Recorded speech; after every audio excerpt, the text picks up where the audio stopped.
Good morning, this is Sherry. Hi Sherry, my name is Jennifer, and I'm hoping to get a farm ownership loan. Okay. How have you heard about FSA, the Farm Service Agency? Well, my husband and I have been farming for quite a few years, and we have some friends who have previously gotten FSA loans to buy their farms, and they've had a great experience, and just really appreciated low interest rates and the support that they've gotten through the FSA. Okay. So you say you're farming now. What type of farming operation have you been doing, and what is it? Well, we have a couple things going on for our farm business. We've been an incubator farm, and we've rented land and machinery for the last 2 years. We grow vegetables for wholesale markets. We sell to a couple of the co-op groceries in the Twin Cities, and then we also have laying hens and broiler chickens um, and then also the farm where we've been incubating at, my husband works. That is a larger vegetable farm, and my husband currently works for that farm. He's been there 10 years, and I also have worked there in the past. Okay. Have you, as part of your vegetable sales, ever filed like a federal tax return, a Schedule F? Are you familiar with what that is? We have, yeah, we've done. So we've had 2 years of our farm business. This is our third year that we're in right now, and so we've filed 2 years of the Schedule F.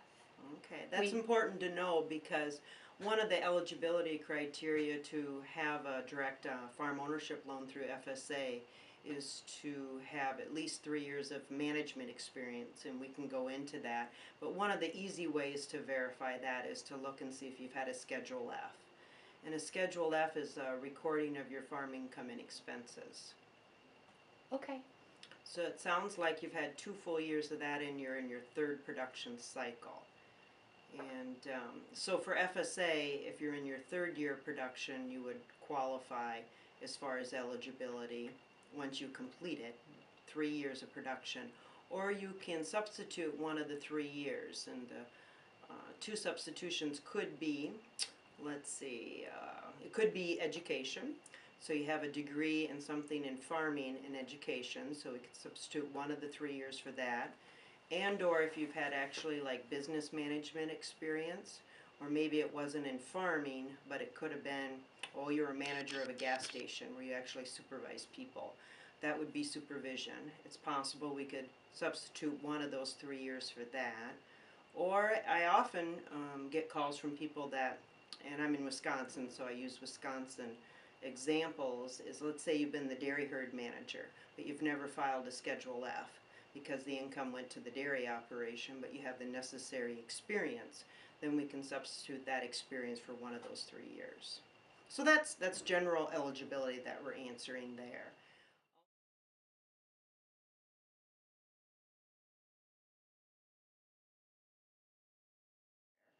Also, we look at your credit history.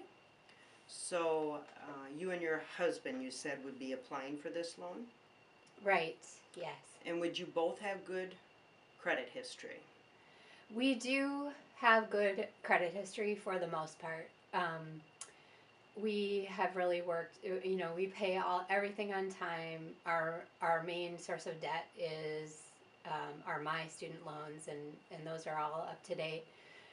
We had an experience in about 3 years ago where um, I owned a house in Rochester that I bought at the peak of the housing boom, and um, and it was bought with the understanding that I would be able to sell that in 3 years when I finished my schooling there and would be moving.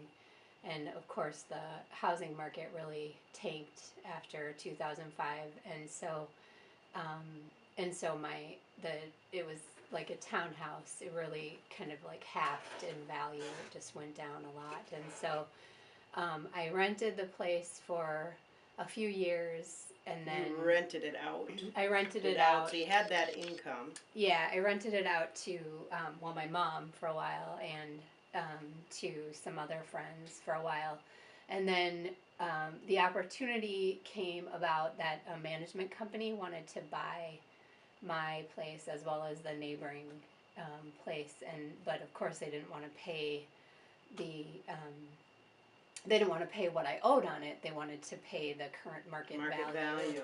Yeah. And yeah, and so what I ended up doing was selling it as a short sale. Mm-hmm. So the bank was Wells Fargo, and they agreed to take less money. We all came to a mutual agreement that benefited everybody. So I do have that short sale on my credit from 3 years ago, but that is the story of it.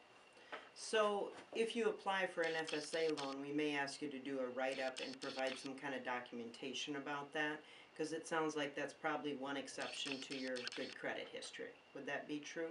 Yes, that would be true, and I would be happy to do that. I have all the paperwork that I can put together. And okay, but you're also saying, as far as you and your husband, that if you've had credit cards, you've always paid them timely. If you've had car loans, you've paid them timely. You mentioned your student loans. Have you ever been delinquent on student loans? No. Okay, because that's considered a federal debt, and we're a federal agency, so we got to take that into consideration also. It doesn't necessarily disqualify you, but what we're looking for as far as credit history is a pattern or trend of not paying. So the one example you gave of a short sale of a house is an exception to the pattern. But if you had a whole history of not paying credit cards, not paying your student loans on time, not paying your car payment, and then that would be a trend, I guess, of poor credit history. Right, I understand. Yeah, for the most part, we have great credit. Just that was an unusual situation. It does sound like that.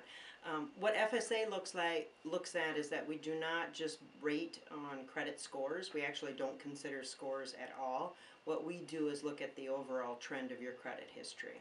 So good credit history consists of paying all your payments on time, and then if you have filed bankruptcy, the reason there was a bankruptcy, and then typically if there was a bankruptcy, we give you time to rebuild your credit. So FSA would not probably be able to work with you for 3 to 5 years after a discharge of bankruptcy. I have not filed bankruptcy in my life. Good. That's Neither good. has my husband. Good. Or the entity. Or the entity. Okay.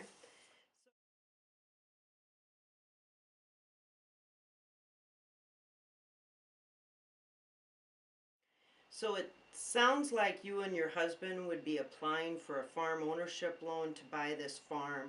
So that would be considered a joint operation, a married couple. Is that how you would be applying?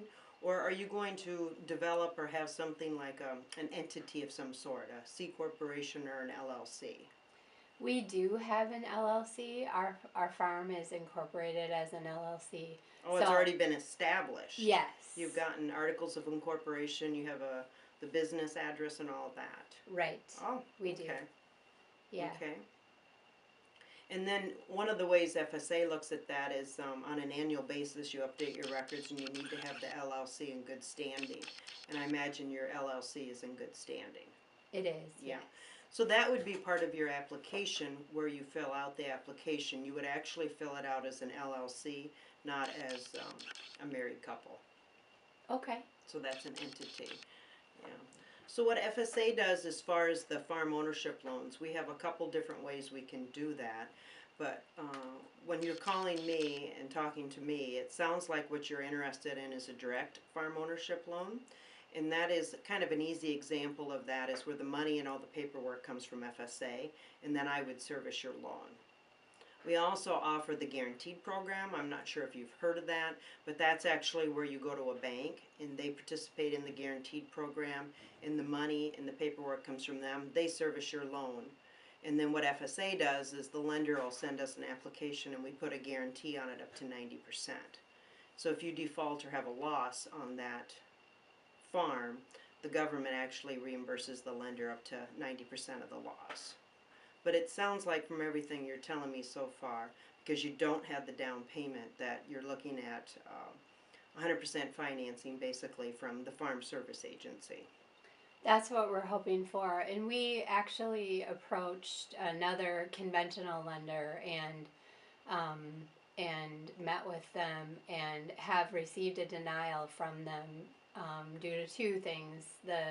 Because it's a small piece of land and they're used to financing larger pieces of land, the house is worth more than half of the total asking price, so they can't finance it for that, as well as the short sale was on my credit history was a problem for them too. Oh, I see.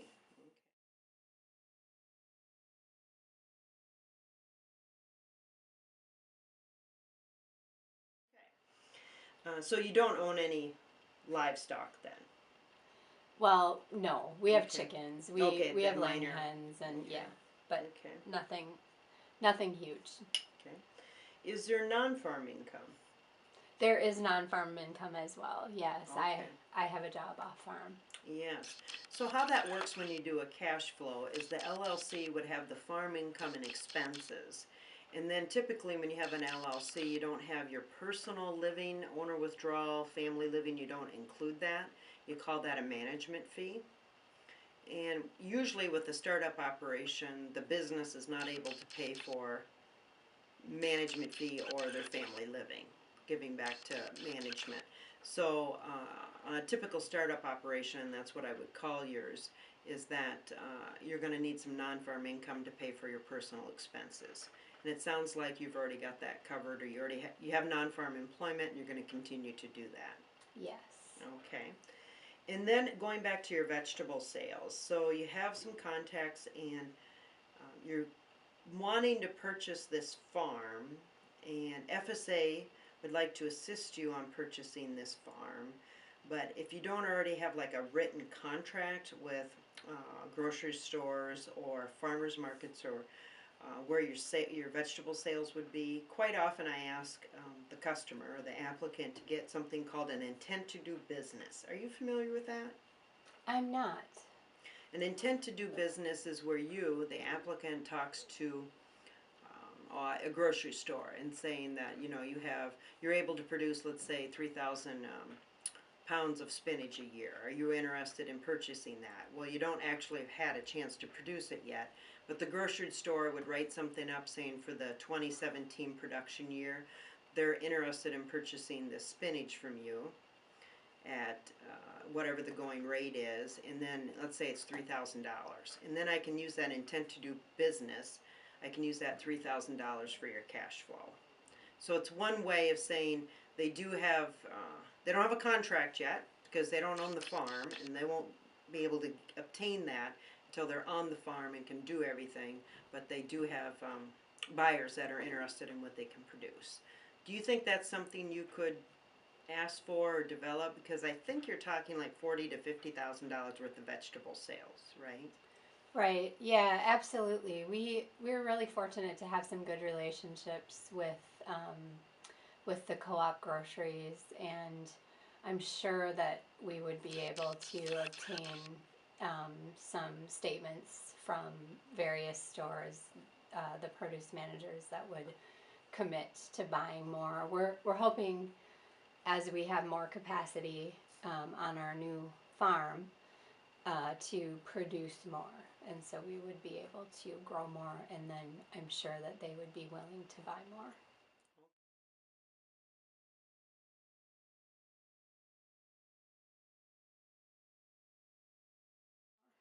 Okay. So right now, the facilities on the farm are sufficient for what you want to do? Is there a place to store your vegetables once they're harvested? Is there a place to grow the vegetables? Or are you growing them just in the 12 acres? Or are you going to need like a greenhouse in the northern climate to get your seedlings started? We will need, so we've got some good bare bones at this new property, but we will need to build a cooler and we will need to build a greenhouse of some sort on this property. Are you asking money from FSA to build the cooler or to build the greenhouse? Not at this time, but is that an option that could be open? Yes, it is. It depends on what we could use for the security. The greenhouse, I guess I'm getting a visual picture of a greenhouse that's glass-sided, needs heating in the wintertime. Is that the type of greenhouse we're talking? Probably it would be plastic. So, do you personally or does the LLC own any farm equipment? Very little. We have um, like some hand tools, like a wheel hoe and some different Okay. things, but we don't have. We're we're looking to purchase a tractor in the next few Okay. months. Is that part of this loan process that you'll be purchasing the real estate and then also be purchasing the tractor? Because FSA Farm Service Agency, we could do a real estate loan.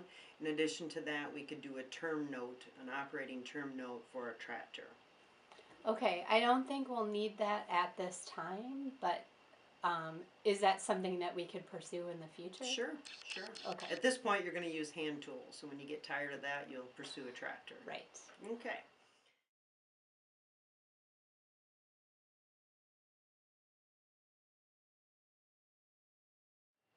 If you apply with FSA, people always ask me the time frames. So if you applied today with a complete application, and that would be the application, filling it out as an LLC with all the documentation for an LLC, including your non-farm income wage statements for a month, verification of a month's worth of income, um, credit report fee. It's going to be more expensive if you're an LLC. It's $50 for an LLC credit report, and then in addition to that, a married couple, we would charge you $24.50. So it ends up being a $74.50 investment, I guess, in your future. But that would be the only fee that would be required from FSA, except filing fees at closing. If you do apply with FSA and complete application and we approve it, then FSA pays for an appraisal on the property. And if the appraisal comes back for the at least the offer to purchase amount, then we could approve it based on that there's adequate security. Do you already have a signed offer to purchase between you and the sellers? We are working on that right now. I don't have it in my hand yet. Okay, so my suggestion is to apply with everything at one time. The application, the signed offer to purchase. Because if you gave me an application today without the signed offer to purchase, it's basically an incomplete application. And then we send you a letter telling you what you need to give us yet. So my suggestion is to do it all at once. Okay.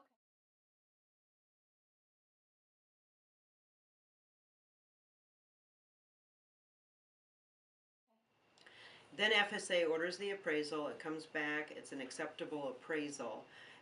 There would be 3 inspections that would need to be done prior to closing. So there's a personal residence on this farm. Yes. So we would require a plumber, and it'd be between you and the seller who pays for it and how you get it done. But a licensed plumber would come out and verify that the septic system is in working condition. And then they would give us a report on their letterhead saying it passes the inspection. The other one would be water test. You can actually pull your own water test, or you can have the plumber do it when he's looking at the septic inspection, doing the septic. And there's water test that needs to be passed for bacteria. This is in the state of Wisconsin. Bacteria, nitrates, and arsenic. Do you believe that there'd be any issues at this point? Because you've been to the farm for the septic inspection or the water? We haven't had the inspections done yet, but we have been to visit a couple of times. It's a really deep well. I don't foresee, and it's up on a higher ridge. It's higher than the other farms. I don't foresee it being a problem. Okay. Okay. And then you've been in the house. It's a livable house. It is, yeah. That Okay. was one of the things that we were looking for. Okay, because FSA, what we finance is safe and sanitary housing, and then the facilities need to be adequate facilities for the operation. So with it being a smaller parcel, but there's still quite a bit of crop ground, 12 acres, it sounds like that would be doable.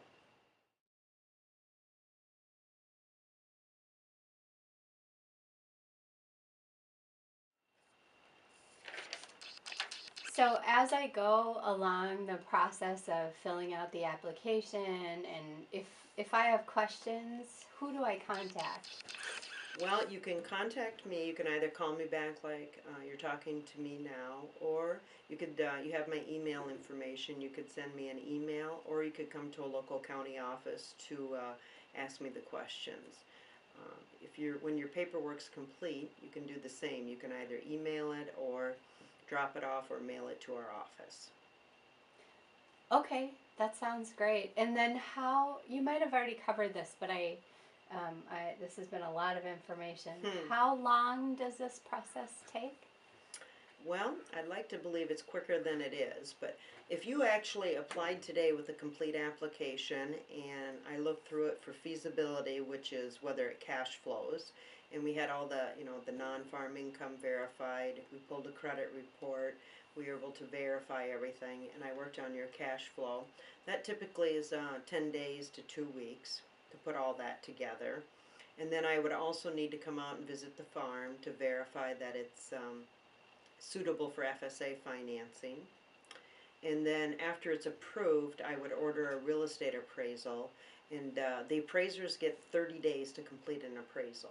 So that's a long period of time, but they do a very good job at completing the appraisal. And during that time, if you choose, you could have the inspections done. And then also you would select a title company that you would like to close the loan at. And then once it's approved and the appraisal comes back, then FSA would order title work, and we would verify that there was no fence encroachments, delinquent real estate taxes, that the sellers that are selling the property are able to give a clear title to you, because that's what you would want. And then, so to answer your question, it can take anywhere from, typically it's about 60 days, but sometimes it can get drawn out longer if there's issues any steps of the way. Okay. Unfortunately, it's not a super fast process because we're doing a lot of verification to make sure that things work out the way it's proposed. Well, I think that going through the process will be totally worth it. So thank It you. usually is, yes.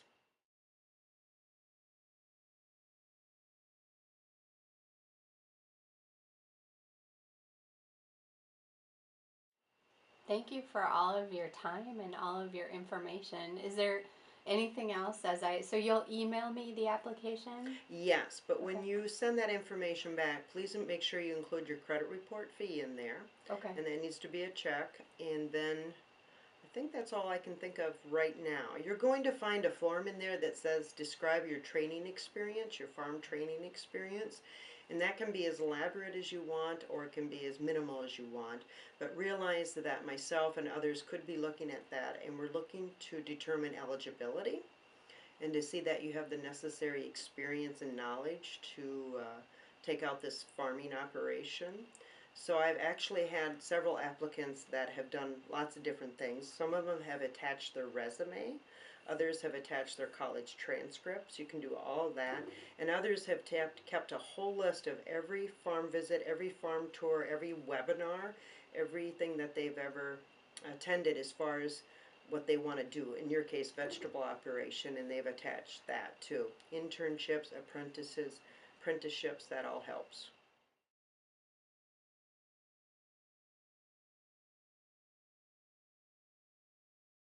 Great. That sounds good. Well, I'll get to work on that right away. Okay, sounds good. I'd like to hear from you. Bye now. Thank you.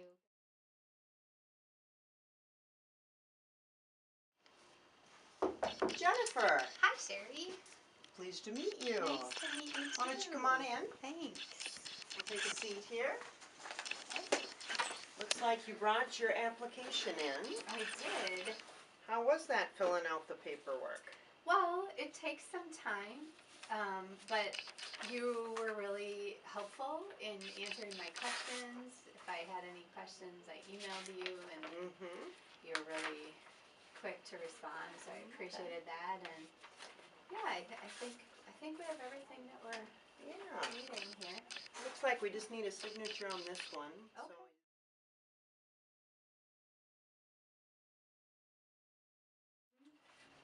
Yes, so there was nothing new there. Do you have any questions for me now that you brought this in?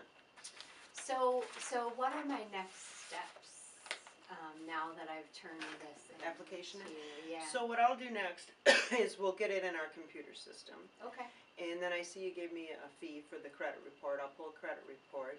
I'll update your balance sheet, your financial statement in our computer system. I'll put in your 2016 actuals, so that's your income and expenses to see how you did last year. And then I'll put in your projection for 2017 to see if it's feasible or if it cash flows. I see you also gave me your wage statement, so I'll put that in because you're an LLC. I'll put that in under, basically that's a separate thing that goes back to your family living, your personal expenses. Okay. And if I need to send out debt verification, so if a a creditor does not show up on your credit report, then I'll send them your privacy release and ask them to verify your debt. Okay. Most of them do, but sometimes they don't. And it looked like this was, I think, from the amount of paperwork we have here, I think I have enough stuff to get me started. Okay. If there's something Great. not here, then we'll send you a letter within 10 business days. Okay. Saying, you know, we've received your application, but we don't have this information yet. And after that, you'll have 20 days to get us whatever it is. Might be tax return, might be something like that.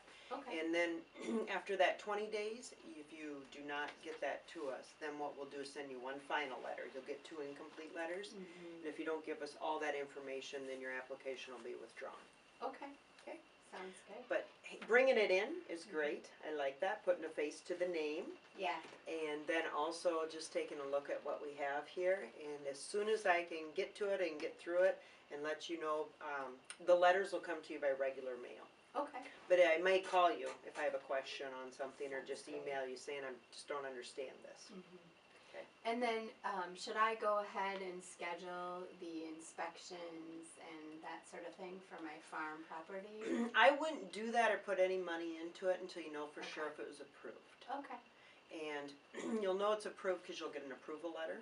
Okay. And then you will have to agree to all the terms and rates and get that back to us. Okay. And once you give us the approval letter, then we can really start to do stuff. You can do your inspections, we'll know for sure you got the money, and then we will update your title work.